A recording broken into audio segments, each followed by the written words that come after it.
In this guide, I'm going to clarify whether you can send tickets to your guest using the FWC 2026 mobile tickets apps or not. Let's get started. First, navigate to App Store or Play Store, download the app, provide your credentials and log into your account. Make sure you log in with the same account you used to purchase your tickets. You will be able to see all your match tickets inside your account.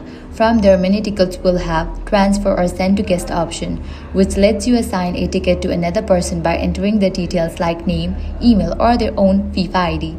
After you send the ticket, your guest will receive it directly in their own mobile tickets app, and they will need to accept it before it becomes active. Keep in mind that not all tickets may be transferable right away because FIFA sometimes enables transfers closer to match dates for security reasons. Also, once a ticket is transferred, you may lose access to it unless it's sent back to you. So always double check before confirming. And that's it. If this guide helped you out, do not forget to like, share and subscribe.